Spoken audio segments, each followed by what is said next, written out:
There we go. That's braced actually, like this, high key.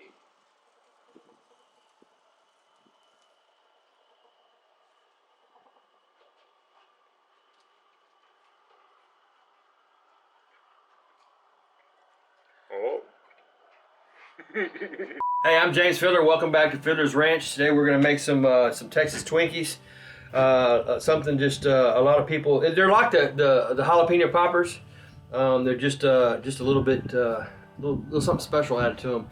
Just wanted to go and point out how important it is to make sure that you learn how to barbecue right and learn how to cook right. So that's what happens when you don't follow Fiddler's Ranch and you try to do something you shouldn't be messing with. All right, don't cook that way. I sure hope that barbecue is good. Follow me on YouTube, subscribe, hit the notification bell button, get an email whenever we get something new out. Follow me on Twitter, Instagram. I have no idea what my camera guy just said, but he told me to tell you.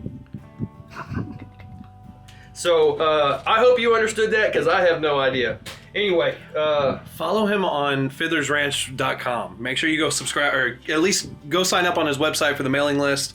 He's got a lot of really cool recipes. Yeah. So back to the show. Okay, y'all saw how smooth that wasn't. That's why I'm behind the camera, and that's why I'm in front of the camera. Hey, all right. So welcome back. No wait. Hey, let's get started.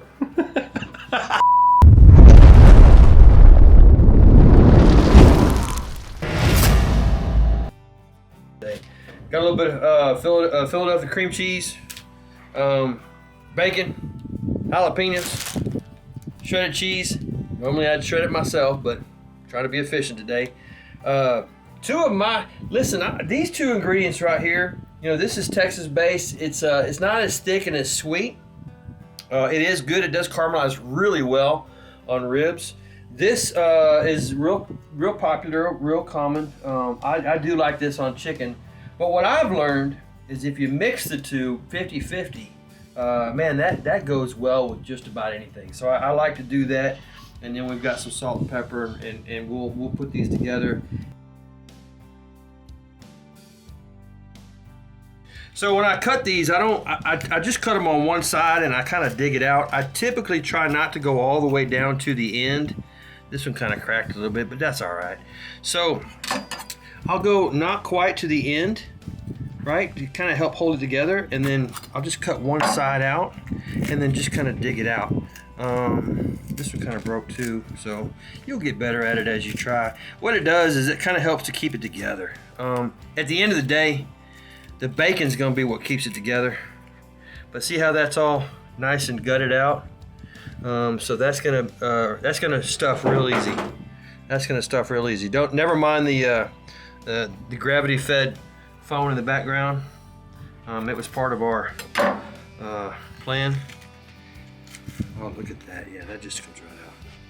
So, last thing you want to do is have a nose itch whenever you do this. Actually, that's not true. The last thing you want to do is have your eyes itch whenever you do this.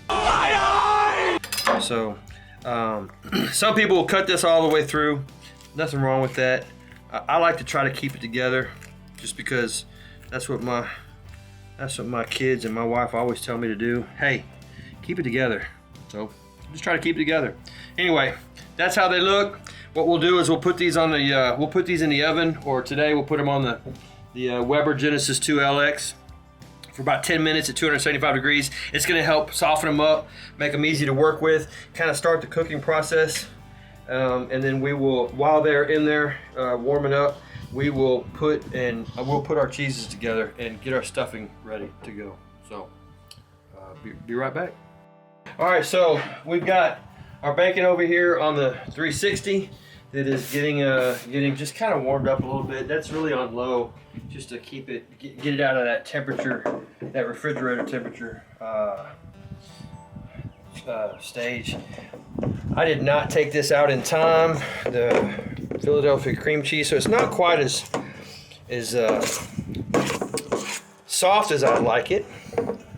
I don't have my microwave out here just yet, so that's all right. The more we the more we mix it up, give it a few more minutes, it'll soften up and it'll be exactly what we need. And honestly, you can still work with it and use it to exactly, form it exactly the way you need it. So we could probably use a little bit more cheese. I don't know, what do you think?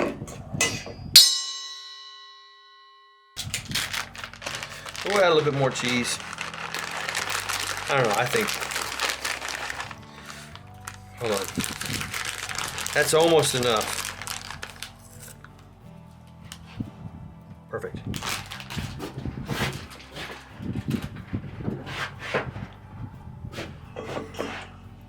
So when we're done with this, I will share with you, and this is something that nobody else will do. I promise you. I promise you. I will share with you how to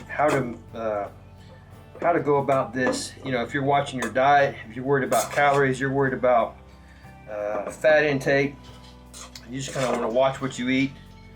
I will show you how to do this kind of from a more healthy perspective. So bear with me.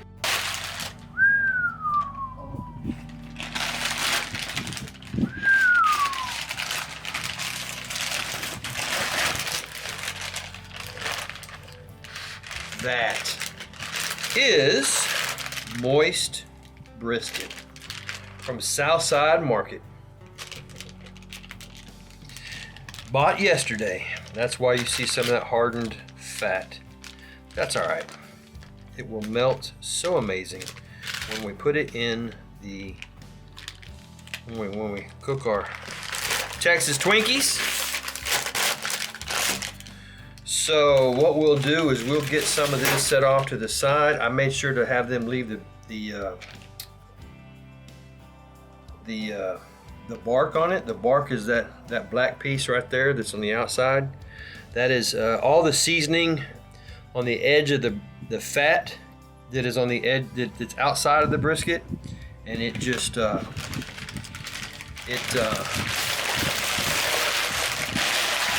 it crusts up when you cook it low and slow. That is what they call moist. That's from the point end of the brisket. This is lean, and this is from the flat end of the brisket. So we'll get a couple of these slices right here that will tender up some, and we will use this in our Texas Twinkies. Look at that, moist, or excuse me, lean and moist. The moist has a lot more fat in between the muscle fibers, as you can see. A lot more space. You can see a lot more space and fat in between, so you get more fat in every bite, as opposed to less fat. The fat inside the lean has rendered out, so you can't really see it. It's gone.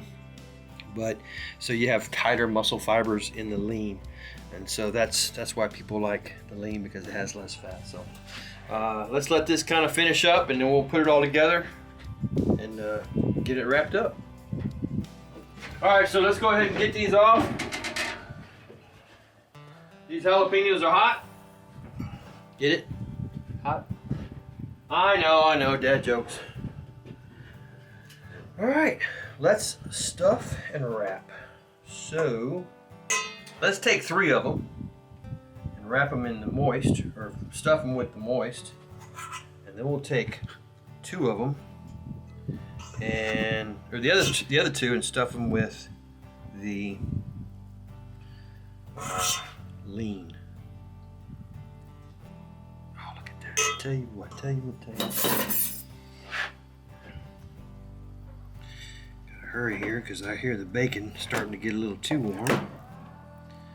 So you know what I'm gonna do? Let's do this right. Let's use the. Look at that! Oh my God. That has got illegal written all over it. That, oh my God. You know what I don't have? I don't have that in there like that right there. Turn that off. We don't want to cook the bacon, we just want it. Now, what I did forget to do is, I like to take if you take one, you know, if you don't have one of them fancy, if you don't have one of those fancy jalapeno popper cooking setups, and what you can do is make sure your grill is started, because that would not be good. I don't know if y'all have ever seen propane light explosively, but we don't want to find out today. Anyway, if you'll pick one end of your grill up, set it on the other, it kind of creates a slope. That's important because that way, if you keep the closed end of your jalapeno on the downward slope, then that helps to keep it, you know, sloped, for lack of a better smart thing to say. So we're gonna stuff these up real quick, full of brisket, full of moist brisket. Oh, we'll just use it all. Why not, huh? Oh my gosh. I don't recommend you pick up cooked bacon with your hands. I do regret it.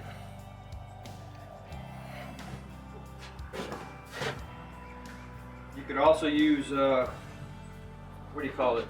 Toothpicks to keep these together. The problem I find with that is if you don't remember to bring them, you can't use them. That's just an interesting fact.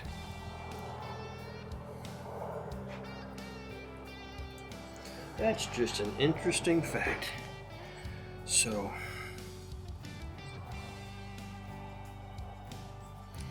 hopefully this bacon will crisp up and I won't regret the lack of. Hey, you know, at the end of the day, the bacon ain't going anywhere. And because of that fact right there, you can eat it separately. It's kind of like think of it as a side. Like a side of bacon with that jalapeno popper. Shoot, why not? Take that moist, or the lean. Now we're gonna do the lean. And what we'll do is we'll get these cooked. We'll get this bacon crisped up on the grill, and then we will, when they're done,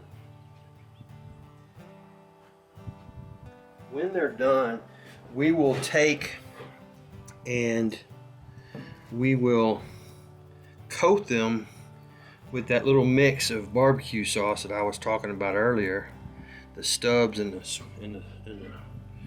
the other brand there. And might help if you put the brisket in. It's kind of hard to make something stuffed with brisket if you don't put the brisket in. Then it's non-stuffed brisket, whatever you call it. Look at that. Shoulda, coulda, woulda. Used the toothpicks. Folks, make sure you get all your tools that you need. That is one of the drawbacks to doing it this way. Need that.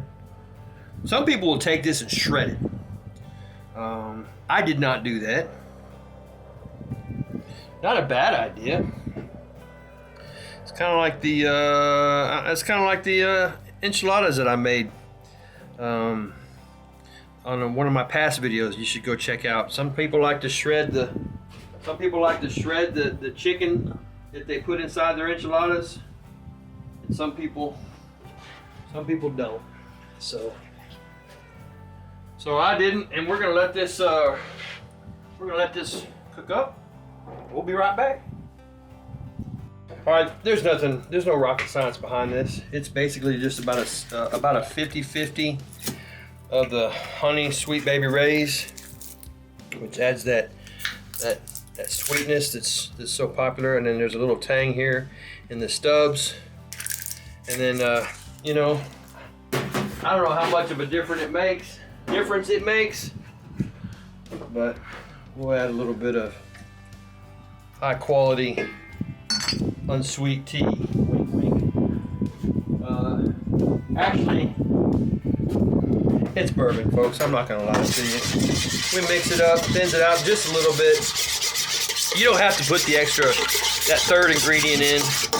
Matter of fact, some of y'all may not have access to it, and that's just fine.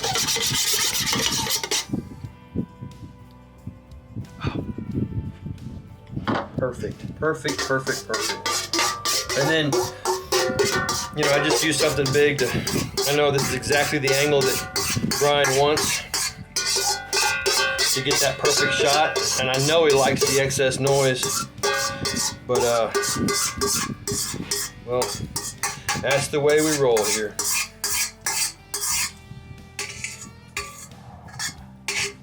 So, perfection. Yeah, that right there, ladies and gentlemen. That will go on anything you want. Hey, listen, the cool thing about these Texas Twinkies, which are starting to get done, they have all your 5 major food groups. They have your sugar, your dairy, your protein, your vegetables, and your pork. So they have everything you're supposed to have on your daily recommended allowance of foodal intake. What? Bro, what are you talking about, man? Well, they're done. They're hot. They're sweet. And they're healthy. We're gonna go for presentation purposes. These two right there. Probably because they look the best. And I asked them, they said they were good with it. So anyway, ladies and gentlemen, Texas Twinkies.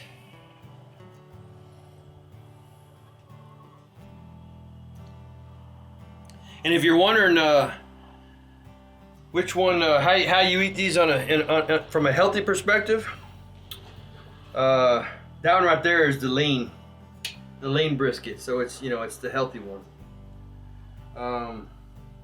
And you know, these are definitely gluten-free and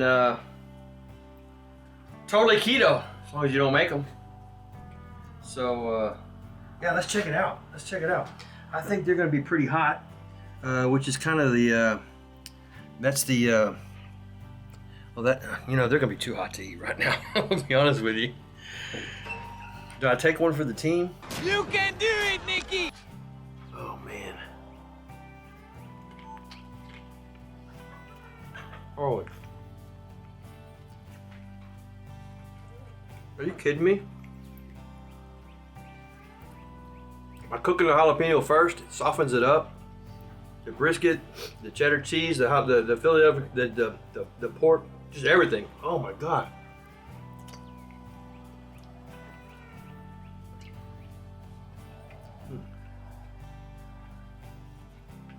Amazing.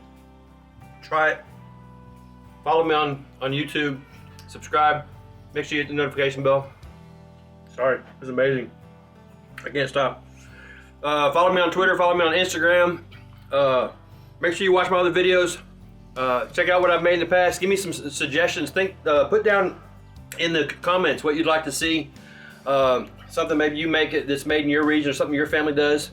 And give me some ideas. I have plenty, but I want to kind of do what you do. So do what you're thinking. So comment down below and tell me what you think. And thanks for spending your last 8 to 45 minutes with me. Have a good night.